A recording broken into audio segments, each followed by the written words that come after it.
младите луѓе се маргинализирани во општеството? Повеќе би кажала дека се игнорирани.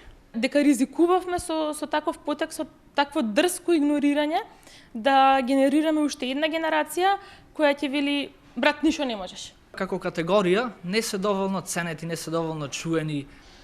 Секогаш сме, мислам, ставени во втор план. Не гледам соработка меѓу општеството и меѓу младите луѓе. Иницијативата од младите гини некако во градот. Проблем во Крушево е тоа што младите си одат. Кај нас општеството уште мутира. Младите треба да бидат повеќе интегрирани, без разлика на вера, нација и други работи.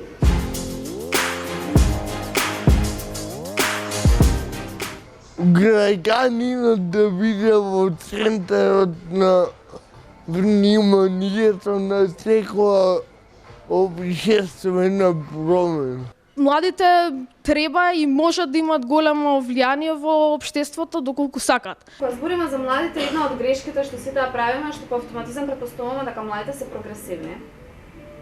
Не се, младите се одраз на општеството во кое растат и во кое живеат. Не се свесни која сила ја носат како млади луѓе во општеството. Во младите е иднината, тие треба да се некоја како движечка сила, да даваат некоја насока како би сакале нивната иднина да изгледа. Промената не се случи само на мене. Со таа моја промена имаше влијание и во околината во која живеам. Треба повеќе да се заангажирани. Проблемот е во самите нас. Е дека од нас зависи што ќе се случи. Ќе гледам можности, а нема да гледам само проблеми. Проблем во ова општество денеска во кое живееме ние е ограниченоста.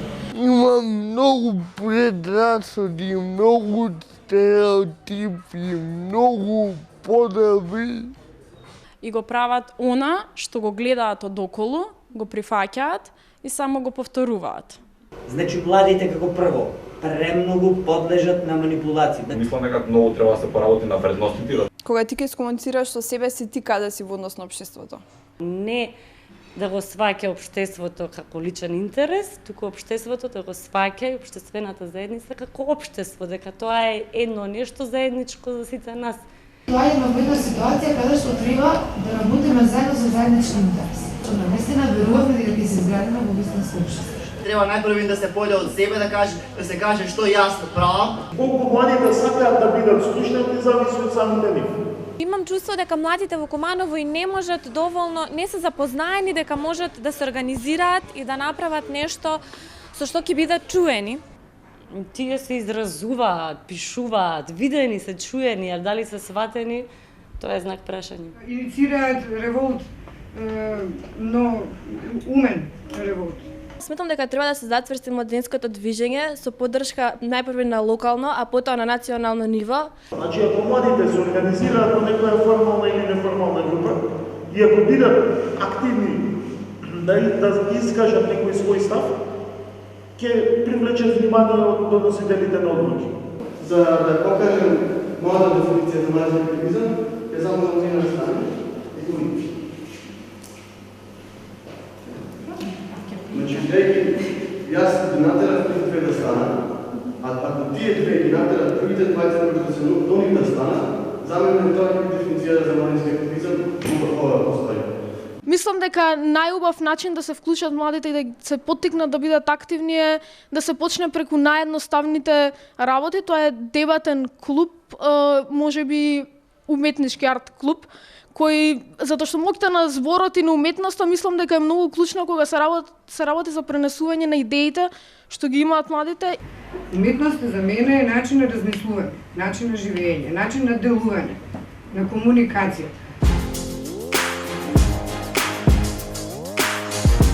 Најдоброто нешто што можете да се го направите себе си е да станете активни. Учеството има различни форми.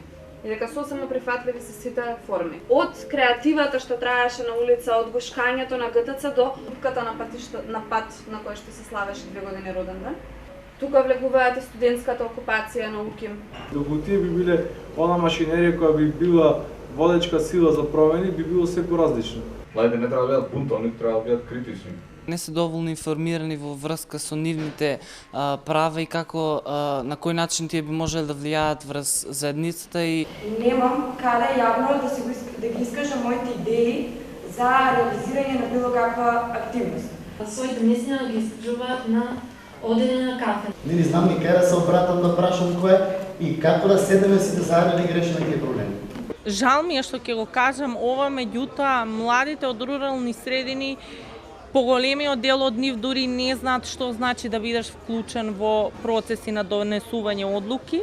Ако кажам јас мојот став на Влашки, мислам дека повеќе би бил чуен. Бил Соте од едната страна, Стефан, Александар, заедно, излегувам и јас одма. Знам дека сите се тука, сите сме заедно. Who else can be closer to the young people than the young people themselves? Се помалку информиран за проблематиките проблемите и потребите кои што се потребни на младите. Причината ја гледам добриот спин и пропаганда, што од медиумски, што од институционален аспект. Системот кој што носи одлуки без да бидат прашани младите. Таков ни е дел од нашиот менталитет у нашата држава, што повеќе не барат многу одлуки од младите. А доколку тие се спротивставуваат на нивните одлуки, трпат последици. Многу посуштински, многу поголема проблемот баш заради тоа што институциите не надоживуваат како дел од нешто. Самата упорност ќе му даде до знаење на институциите дека активистите, младите активисти навистина сакаат нешто да променат.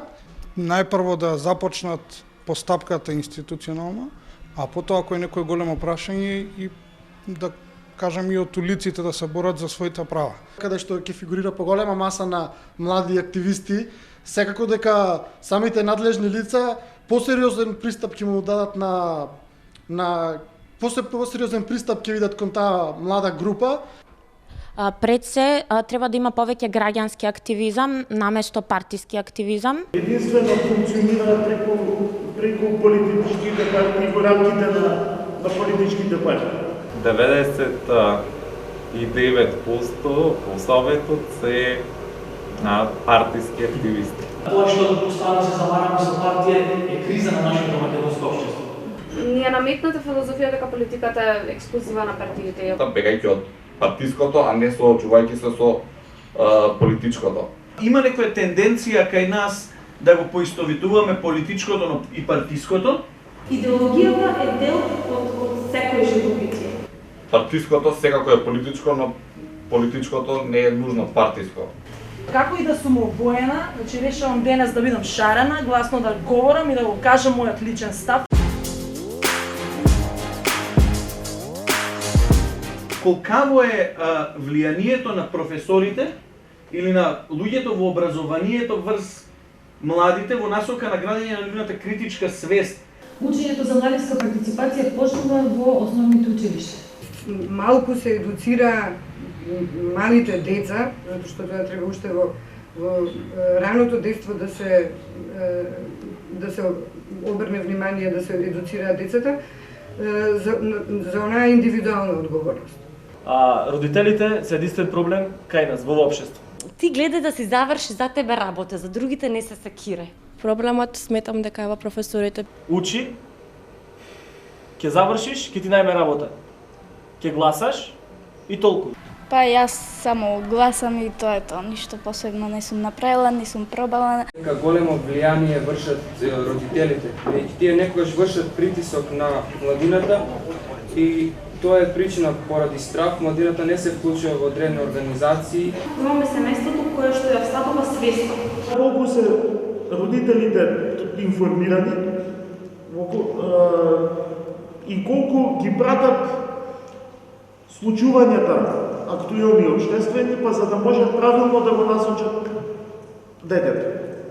Колку семејството во кој растат младите овозможува на младиот човек да ги изрази своите размислувања. Возрастните забораваат дека ако не им дадеш на младите сами да одлучат кој ќе им биде представникот и како ќе го изберат, си потврди уште во прв чекор и дека ризикуваш се што ќе направиш и дека ќе го викаш представничко да биде или декор, или токенизам и тука некаде да заврши. Ке им речате ти немаш доволно години за да правилно да расудуваш. Ти си уште млада, што мислиш дека ти можеш да промениш, немој да се обидуваш да направиш некои глупости. Вие сега ќе промените нешто, па и во Крушево. Да се делува во семејството, каде што со вашите родители ќе зборите за вашиот развој. Образовниот систем е еден од клучните фактори за младинско вклучување, за развивање на еден политички систем. Младите речици немаат учество во донесувањето на одлуките во врска со нашето училиште. Се знае дека систем на образование функционира на тој начин, значи од општината мораме да имаме одобрение за да нешто се реализира во училиштата. Не одлучува само и општината за тоа што се случува. Потребуваш труд, напор да завршиш, да дипломираш, а тоа не ти се враќа со една мала, барем не знам, утешна награда, да кажем. Многу е лоша слика во формалното образование и затоа повеќе значење да неформалното образование. Учениците да добиваат дополнителна обука за демократско учество во животот на училиштето. Може би да му одржиме некоја едукација или презентација на нашите родители. Значи, сметам дека треба да има поголем број на бесплатни обуки. Ако вие немате аргументи, ако вие не сте подковени со знање, секогаш тоа ќе биде искористено во негативна конотација од другата страна и на некој начин вашата цел нема да биде постигната.